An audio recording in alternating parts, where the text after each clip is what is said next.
Ongi etorri jakindunera. Gaurko bideoan, elektrostatikari buruzko ariketa sinpletxo bat ebatsiko dugu.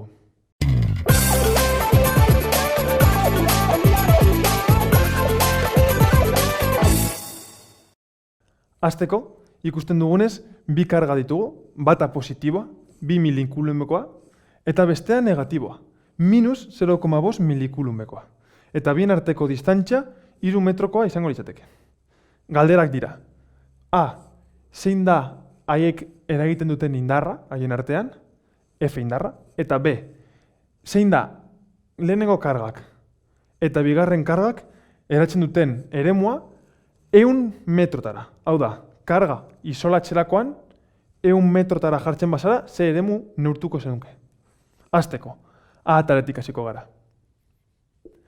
Zein da eragiten duten indarra? Badakigunez, indarraren formula, Coulomben legea, hauxe da. K bider Q bat bider Q bi, zeti distantzia karratura. K badakigu zein dan. Hutsean gaudelako edo airean, baina bietan, kasu bietan berdina da, K. Kasu bietan, K da bederatzi, bideramar, bederatzi, Newton metro karratu zeti Coulomb karratu. Holan jarriko dugu. Kargak.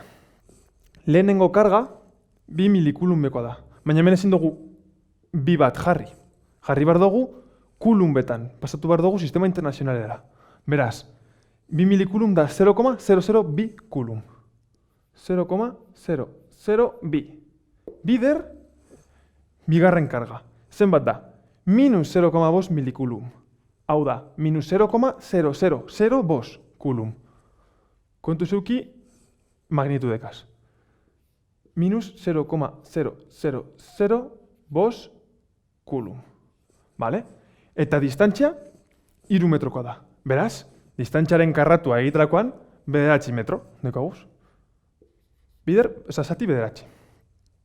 Beraz, kalkulagailuan sartzerakoan, lehenengo errasteko 2 honek desagertu egiten dira, eta lortzen dugu indarra dela minus 1000 newtonekoa. Bi gauza auki kontuan. Lehenengo, minus bat dauka. Beraz, argi zegoenez, bi kargak, zeinu ezberdinekoak direnez, erakarriko dira. Hemen ikusten dugu, holan gertatzen dara.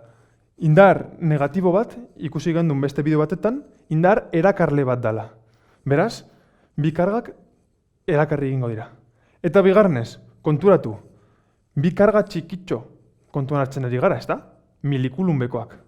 Eta behiratu zelako indar bat eragiten duten, 1000 newtonekoa. Hau zer da, gutxi gora bera, 102 kilogramoko pertsona batek eukiko lukeen pisua. Beraz, horregatik esan nuen beste bideo batetan, Coulomben legea saltzerakoan, Coulomb bat oso magnitude handia dela. Milikulumak, nahiz eta milikulumak kontuan hartu, behiratu zelako indarrak agertzen diren. Eta, orain, bigarren atala ingo dugu. B atala.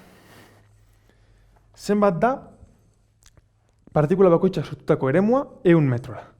Bale? E bat izango litzateke K proportzionaltasun konstantea, beti bezala. Bider, Q bat, soilik, zati distantzia karratura.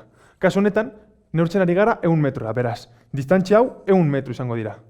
Eta Q bat izango litzateke, Q hori, lehengo Q bat, bere zeinuagaz ere. Kasu honetan positiboa denez, lortzen dugu 1800 Newton zati Coulombeko eremu bat. Ondo?